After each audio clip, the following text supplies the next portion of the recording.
to another episode of Inside the Recording Studio. I am Jody Whitesides, and with me, as always, is Mr. Chris Hallstrom. How are you today, Chris? I am a little bit better than last week. Yay! I've been in the trenches this week. I'll spare you the nasty details, but I'm feeling okay today. I'm feeling all right. Sweet. How you doing? I'm mending after injuries playing pickleball matches, but I'm triumphing because I won, but recovering due to injuries that I overcame in the match via adrenaline and realized later, like, maybe that was kind of stupid. Oh, well. Well, you're a pro. You have to do it. Right? Rise above. Yeah, rise above. Rise above, man. Yeah. Anything on the talk back this week? No, not really me neither. I noticed that Native Instruments have changed their logo. You hadn't seen that? Yeah, I don't pay that much attention. They've done that now, so there's something to talk about, I guess, if it matters. It's weird not to see the blue thing with like an N and an I in it. Now it's like a Kia car commercial. Anyway, people get paid to do that kind of stuff way more than I do, so what do I know? What are we talking about, though? Creative uses of delays. Creative uses of delays. Much like the intro to this podcast. Exactly. Although that was done by human hand. That wasn't done by a plug-in or some other effect. Right. Yeah. So what we're talking about is not just simple standard repeating echoing effect, right? But some other stuff that we can do to add some different dimensions, I guess, to our mixes and tracks. What's the first one that comes to mind for you when we're thinking, and this is almost like a little bit of a standard fare if I think what you're going to mention, like short, little, simple slapback delays. That's the most common thing for me. Yeah. For me. I guess to me, it's no longer creative because I do it so much, but maybe it is creative. I have no idea. Well, normally when we think slap, we're creating a reverb of sorts. We're creating a space, right, to sit, most commonly the vocal. Could be other things as well, but of course the vocal. This can be done not just with a reverb, a short reverb, but actually done with delay line. So low feedback, just like one echo basically, right? Usually. In most cases, yeah. And usually, otherwise it starts to smear and then it just sounds weird. Yeah. I know we have talked about this and your technique of this in the past, but where do you generally set your delay times? Do you sync those to the track, or are you? Yes. Yes. My slapbacks are synced usually to a 30-second note. Depending on tempo, I'm guessing. Yes. Right. Because a 30-second note is defined by the tempo. It's not defined by, well, it's 10 milliseconds, which is substantially faster than a 30-second note. But my thinking is that if I say 30-second note, it wouldn't be anything other than synced, right? Well, yeah, maybe I should rephrase my question then. What I was thinking is that if you have more of an up-tempo song, will that go up to maybe a 16th? Right. It can. But that's what I meant, like when like depending on tempo. So obviously rhythmic division is tempo based, but depending on the speed of the song, I should say. It will also depend upon the swing value of the song. As I do have a song that has a substantial amount of swing that has not yet been released, and the slap that occurs on pretty much just about every instrument in that song is based on that swing, so that it fits into the groove. So then you go for more like a triplet value then? Or? Yeah. Yeah? Okay. As short as a 30-second swing. Triplet? Yeah. It might be 16th swing. I can't remember. It's been a few months since I've done the mix, and the song hasn't been released yet. I would have to go back and look exactly at the mix to know go exactly ahead and do that right now. Yeah. Okay. Why are you doing that then? Why is that a thing that you tend to lean upon? For that particular song or just in general? Just in general. I do it mostly on vocals. And the primary reason for that is getting the vocal to feel intimate despite whatever effects go with it. If I wash it out in reverb, my reverb will be a factor of the slap delay before it hits most often. So you Okay. get that immediacy up front with the depth of everything else. And now, do I do it 100% of the time? No, but a vast majority of the time, so I can retain that immediacy before all of the big lushy stuff. So then you have a pre-delay on the larger reverb that yeah. you're going to have? Okay. And how long does that usually go for? Double the factor of the slap, usually. Oh, okay. So if you have that 30-second note, you'd have like a 16-note pre-delay on. Something to, well, yeah, somewhere in that range. Ballpark, right? Yeah. Yep. Okay. All right. Yeah, it's a little bit more of the reverb thing. But the delay thing there to create that slap, I guess, is one of those things that I don't necessarily associate with like delays. Right. And also, I don't use a whole lot of slap. But well, that's if I could one thing. reach out through the internet, I'd just slap you across the face right now. Well, I'm glad I'm out of your arm's reach. Another thing that I would do a little bit more, and this is a little bit more of an experimental thing, getting creative, almost like the title of the podcast, to use really short delays with a heavy feedback value. Okay. This is something that works best on percussive materials. Yeah, I think. I agree with that. Yeah, and sort of like even if it just single hits, but you create almost like a stutter type effect to it. So you could have, let's say it's like a snare hit. If you have it set to generally a rhythmic division of the song again, right? So the millisecond value will depend, or if you can sync it, right? Tempo sync the delay to possibly a 16th note, or a 30-second note might be cool depending on the effect that you're looking for, right? But that's also something that can be kind of cool to do with shorter hits. I wouldn't do it like on a snare for the entire track, perhaps, right? No, but you bring up a good point here, and I have used set effect in the bridge of a song, and immediately it popped into my head when you mentioned this. I combined the concept of the stutter-like effect of using the delay along with panning the delay from side to side. Yeah. So that each hit, almost like a ping pong, but it was variable where I placed it in the stereo spectrum on it. Right. And that's definitely creative because you don't hear that very often. Right. That's a technique that I think originally sort of stems from like the EDM world, when you have more like a soundscaping in Vegas casino, throw everything at the soundscape type of thing. Yeah. And then their big rise, which is usually some sort of hit sequence roll or whatever, right? From like eighth notes to 16ths to 30 seconds to 64ths or whatever as it rises up in value. Yeah, before it starts self-oscillating and doing that. But anyway, back to the effect there. Let's say that those are set to those 16th notes then, right? It's for sake of argument. Do you often just go hard left and hard right on alternating ones? Do you generally like create different patterns there and change the width of those echoes as well, just to get even more of a drastic effect out of that? In the particular song that I was mentioned, I Yeah. randomized it in a sense in that I did not do it just hard left and hard right. But I did draw in the automation very specifically to points of where I wanted it to hit during the process of doing the delay stutters, so to speak. Yeah. Yeah, the only thing that can be problematic with that is if you're collapsing to mono or checking mono compatibility, because then obviously you lose. Well, you lose all of the panning effects. Right, yeah. So when you're listening to, like most people tend to do, right? You listen in stereo in some form where that's a cool effect. And especially if it's something that, well, either way, even if it just takes over a track, or if it's just something that's added subtly in the mix, it can add some depth to those things and just point some interest. That's something cool. I've done that as well with not necessarily just percussive hits, but the idea of having delays just going all over the place. On the topic of that, I guess we could kind of squeeze in here. How often do you tend to go for, if you're using a standard delay, go for like a ping-pong-y type of thing? Or how do you like to treat the repeats? I'm not a big fan of the ping pong thing most of the time because it gets confusing. Yeah?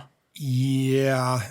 It's maybe fun once in a while or for something very, very specific that needs to be bouncing back and forth in between your skull and your ears. Yeah.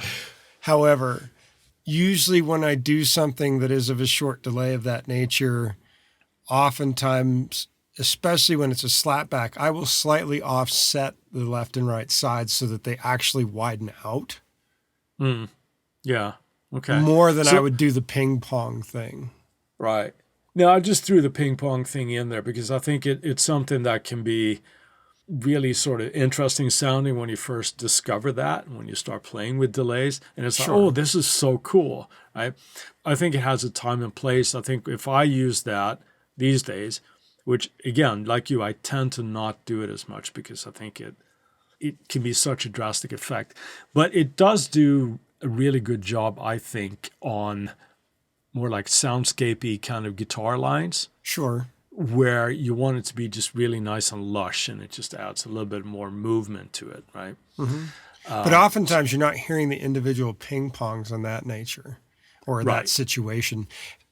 If you're doing it where you are hearing those individual hits, the idea that I would stress is watch out for things getting super messy, as they can very much stand or stomp all over each other.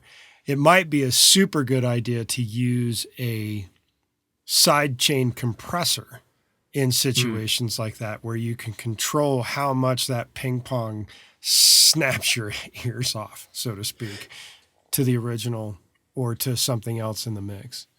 Yeah, it really needs to work with the arrangement of the song. Mm-hmm.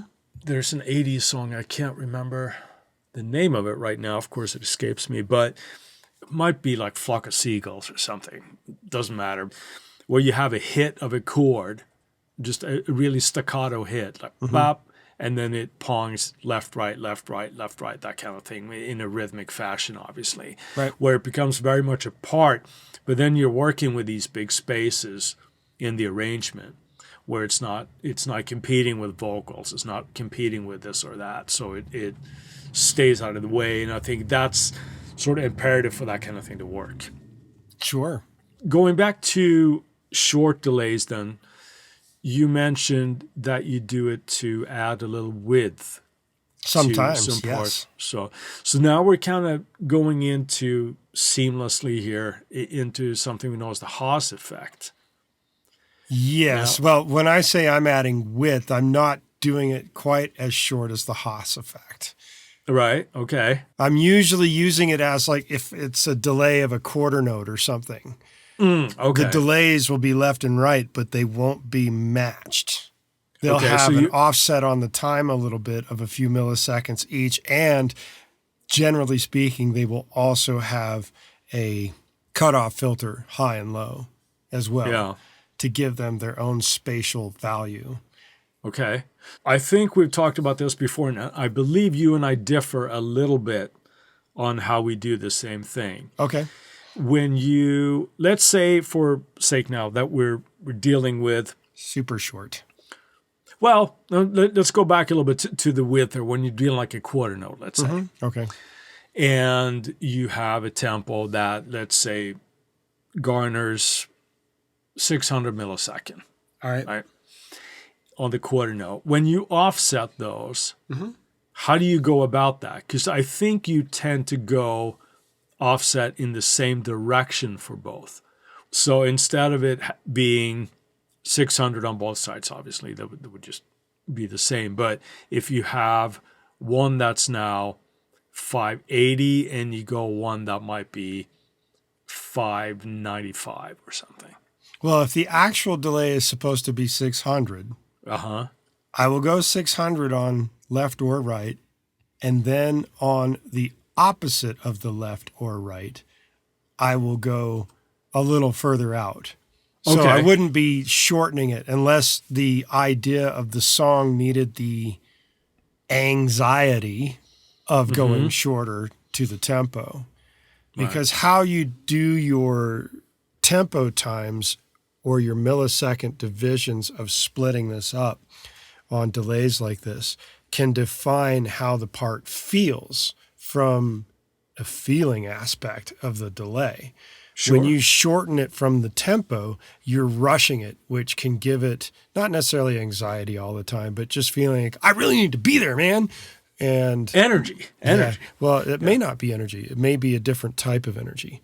The general feeling that I have on delays is that delays are more like echoes, and echoes can be, especially where I grew up and some of the things I've done in canyons where you can yell out and things will echo.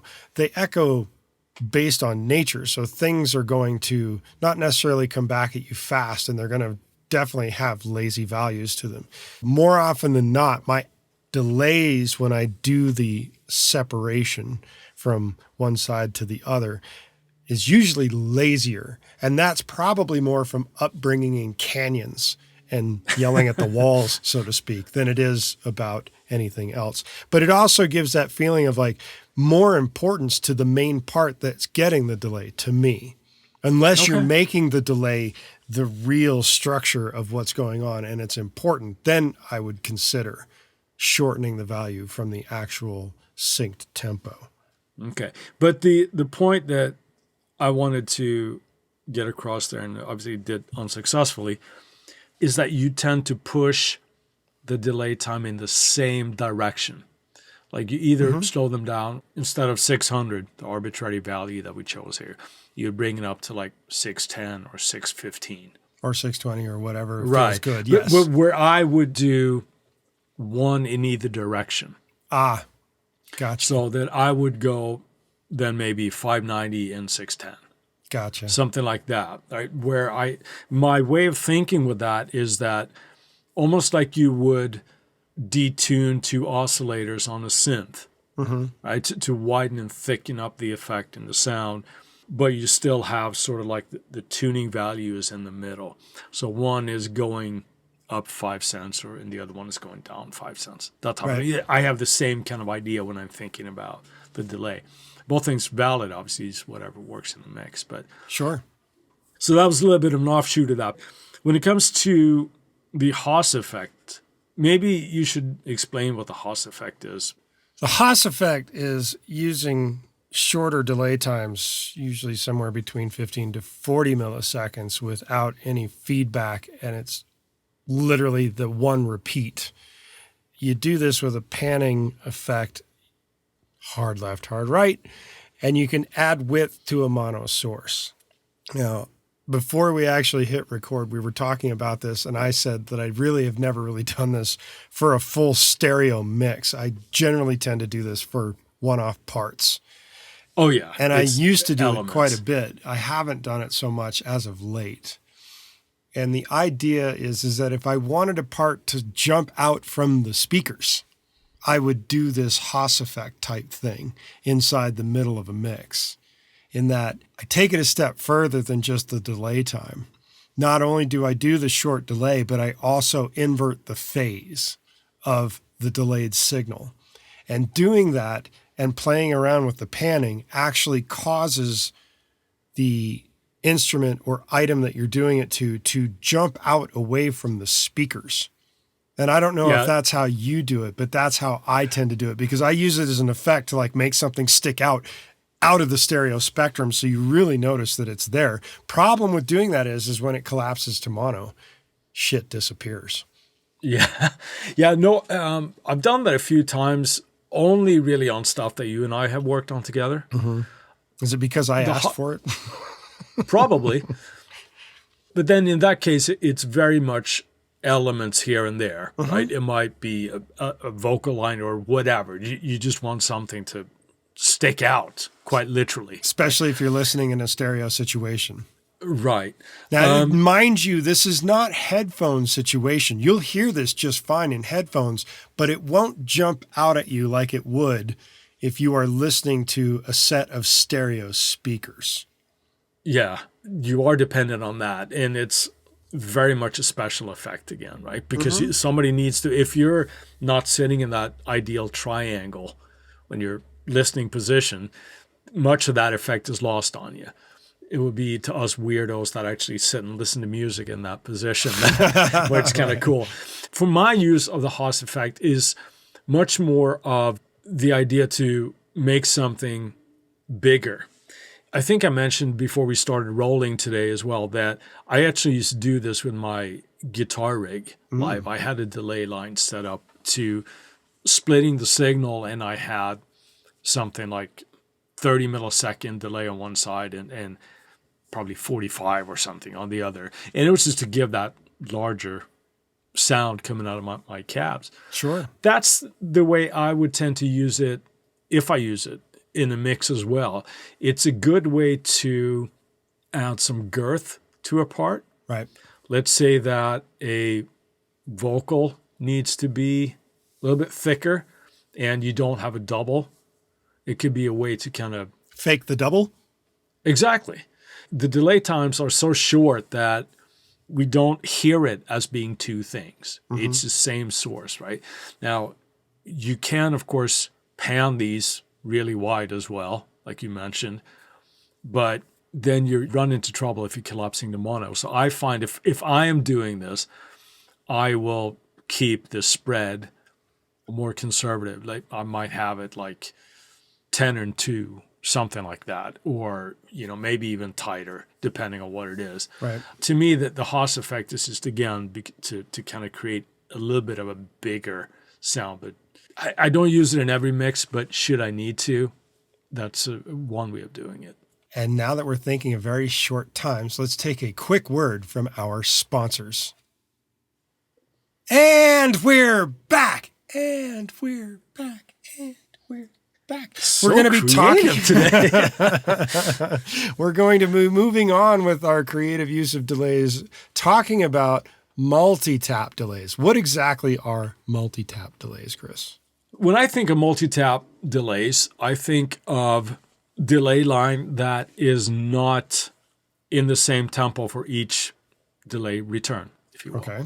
So in other words, instead of having 600 millisecond delay that goes 600 millisecond and a 600 millisecond, I'm thinking of multi-tap where you might have one that's 150 and one that's 4 and that one that's 5 and then whatever. Right, so they're different delay times on each repeat, if you will. Okay. Obviously, this gives us a whole other plethora of delay colors to paint with. Sure. And we can, of course, affect the returns of all of these, right, using effects further. Like you mentioned filtering before, but even with pitch and obviously panning and all this kind of stuff. One plugin that does this really, really well, sorry to everybody that's not a Logic user, but it Logic's Delay Designer. It's about the most perfect delay plugin ever invented by far and away. For this kind of stuff, absolutely. Well, you can use it for all the simple stuff too. That's the reality of it. And it's crazy what it can actually do.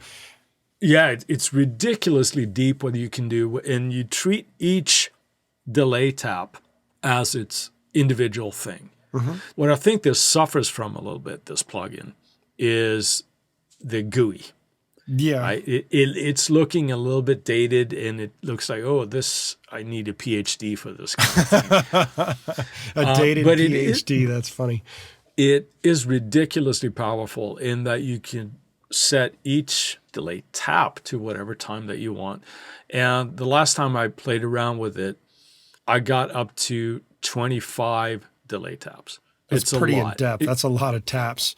Plus, the thing that's really crazy with that is that each tap can have its own pitch, its own filter, its own EQ, its own pan. It's pretty crazy what you can do with each tap. And it's actually fairly ingenious with the way they did it in the interface to manipulate each tap that way. Yeah, once you wrap your head around it, because it is quite visual as well. I wouldn't say it's intuitive, but once you wrap your head around it, it's pretty cool. Because each delay also has individual levels. You can literally control every parameter of that delay. So with something like that, it's fantastic for any kind of sound design or anything, but you can get really, really creative with all of these. For example, even simple things that you can do, even if you're not a Logic user and you don't have Delay Designer, is to obviously filter the delay returns that you can add, automate panning, and all those things that we've talked about. But doing that on a per tap per delay. Yeah, it is pretty nutty. So it's something that you can get really creative with. But here, a little bit goes a long way a lot of times. Yes. Right? Because you can definitely, if your arrangement doesn't call for it, you're probably doing a lot more harm than good. Yeah. The unfortunate reality with this is for as long as Delay Designer has been around, there really hasn't been anyone who's been able to recreate it. Now, that being said, the closest that is likely to be similar to Delay Designer is FabFilter's Timeless 3. That seems to be the one that comes the closest to what Delay Designer can do. Yeah. I mean, I don't have it. I don't think you do either. I'm not sure, and somebody correct me if I'm wrong, because I would really, really like to know, is that with the FabFilter offering, all the parameters are there, but I'm not sure if you can do it on each tap individually. Right. That's about the only thing that would separate it. Plus, it only has a maximum of 16 taps. And there may not be a maximum to the Delay Designer, but you just mentioned 25, and that's substantially more than 16. Right. Still, I mean, 16 is nice, but yeah, it's kind of weird. Maybe it's such an esoteric thing to want to do that it's just... Maybe most people don't think of it. Who knows? But it would seem like it would be relatively easy to implement all that functionality. Sure. Right, to each one. One would think. Anyway, that's just speculation. But let's say that you don't have Delay Designer net, right? So you're using your delay lines on a send, like most of the time that we do, right? What are some things that you might do on those? We've discussed this in the past, I know. But when you have a vocal delay, for example, what kind of treatment would you do on the delay, if any? For me, I do a high and low pass filter. Yep. To separate it from the original and get it into its own unique area of the mix when it's delaying. There is automating the pan of the delay. There's adding some distortion or some other type of effect. Sometimes, depending on the groove and how massive I want the delay to be in the return to the mix, I may, as I've mentioned before, use a compressor sidechain to the original, which will allow the original to step on top of the delay. And then when the original item is not going, the delay pops back up and becomes noticeable again. Yeah, that's a really good trick to do. The most common way would be probably on a lead vocal, right? Yeah. So what Jody is describing here is that you have a compressor on the delay return using the lead vocal, in this case, as the sidechain input. So when the vocal line is going on, it compresses the delay return so it doesn't smear the vocal. And then when the vocal line is done, the delay rises in volume again because the compressor is letting it through. So you can have a relatively wet delay return, but it's not going to smear when the vocal is there, so it kind of steps out of the way. So that's a really, really cool technique. And I use that a lot on vocals when they call for a wet, delayed, soupy kind of sound. Soupy sound. There you go. Yeah. That's what you need in your mixes, soupy sounds. Right, soupy sounds. Obviously, filtering you can do with these things as well. And again, we can get crazy here with imagination, right? But if we have an automated cutoff on the filter, on the delay return, where it kind of opens up or it closes down with time to make it sort of ramp up or fade away into the background, perhaps increasing distortion on a delay return. Or even adding reverb to the delay return and making it sound like each repeat is getting farther and farther into the background. It could be that too.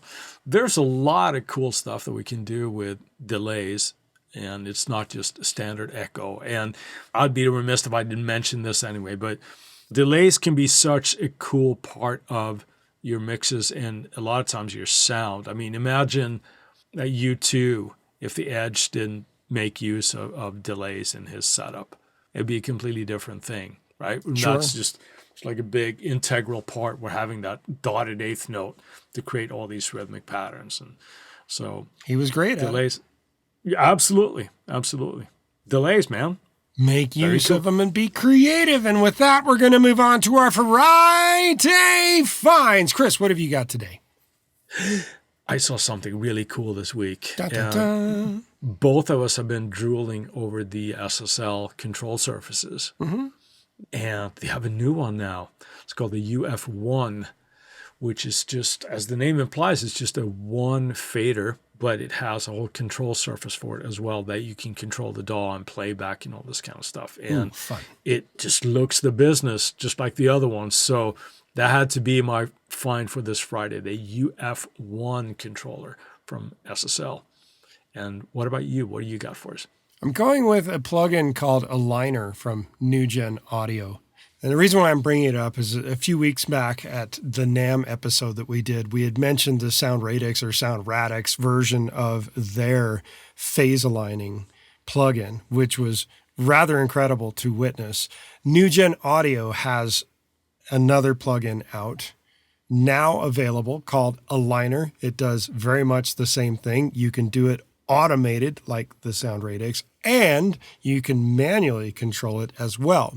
The difference is Sound Radix is pretty expensive, and the New Gen Audio currently, for a short little while as it is being introduced, is $29. I think the price that they're going to actually have it when it's full price is $49. So you're saving a few bucks to get something very similar to what Sound Radix does. But that's still really affordable. It is. Even It's at $49. extremely affordable by I have comparison. to check that out. Yes. While we've got your attention, we ask that you go to InsideTheRecordingStudio.com and sign up for our mailing list. You'll need to be on the email list in order to be entered in any giveaway we do in the future. And we'll make sure that you don't miss any future episodes of this insane podcast. Send us an email at goldstar, GOLDSTAR, at InsideTheRecordingStudio.com with the word delay, and you'll get something cool back in your inbox. If you have a topic or suggestion for Chris and I to explain in a future episode, contact us at the contact page, and we'll make sure to put it into consideration for a future episode. With that, I'll say see you next week. See you next week. Thanks for listening, everybody. Have a good one, Jody.